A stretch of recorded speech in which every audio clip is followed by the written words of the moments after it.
आज मॉर्निंग की शुरुआत कुछ इस तरीके से हुई थी। आज था संडे और हम लोग फ्रेश हो गए थे अच्छे से, दोनों आ गए थे बाहर। देखा था मौसम बहुत अच्छा था और साथ के साथ यहाँ पर एक बिल्ली मौसी आकर बैठ गई थी।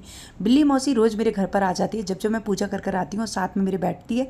थोड़ी देर रुकेगी दूध पीने के लिए, मेरे को आवाज़ लगाती है बार बार मियाऊं मियाऊं, और मेरी बेटी उसी की आवाज़ से उठ मॉर्निंग में उठ जाती है। जैसी वो आवाज़ लगाती है तो मेरी बेटी उठ कर आती है, मम्मा मेरी बॉटल का दूध उसको दे दो बिल्ली मौसी को।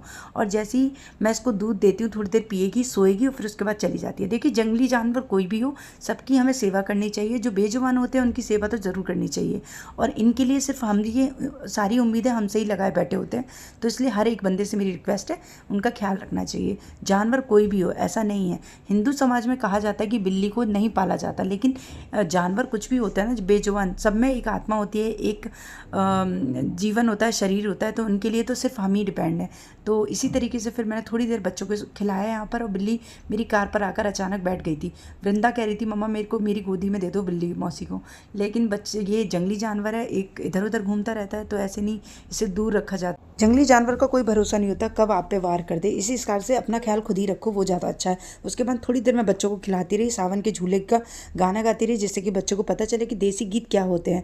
हमारे यहाँ तो गाँव में सावन के झूले में नीम के पेड़ पे बड़े बड़े झूले लग जाते थे, और उसके बाद जो बहन बेटियाँ होती थी, मतलब माएँ होती थी जो कि पर्दा करती थी बड़ों से, उसके बाद रात को जाकर वो सारी इकट्ठी होकर ना उस झूले पर झूलती थी। इसका एक आनंद ही अलग होता था। और साथ के साथ जो भी झूला झूला जाता था तो डबल झूला लगाया जाता था, जिससे कि एक बंदा एक पे बैठे और दूसरा बंदा उसको खूब झोटे दे, और इतने छोटे दिए जाते थे कि नीम की डंगाल तक जाकर झूला लगता था। लेकिन वो दिन अब कहाँ देखने के लिए, हमारे बच्चों को पता नहीं देखने को मिलेंगे कि नहीं।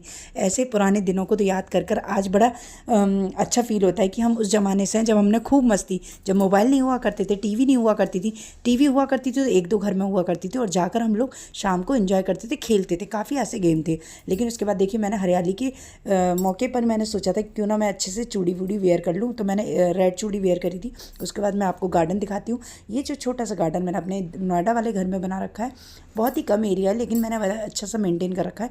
आप लोग कमेंट करके बताइएगा कि आपको कैसा लगा मेरा गार्डन।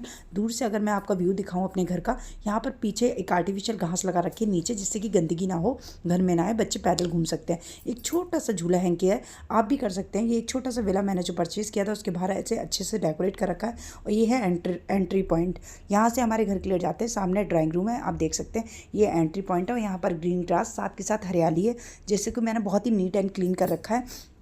एक कम एरिया में, कम स्पेस में आप लोग कैसे मैनेज कर सकते हैं, कुछ आइडिया आपको शायद इस वीडियो से मिल जाए। तो आप लोग कमेंट करके बताइएगा। शायद, आई होप सो, आप लोगों को अच्छा लग रहा होगा। बस ये छोटी सी वीडियो थी जो मैं आप लोगों को लाई थी। आई होप सो आप लोगों को वीडियो पसंद आई हुई। जल्दी से लाइक कीजिए, शेयर कीजिए, सब्सक्राइब कीजिए, बेल आइकन को हिट कर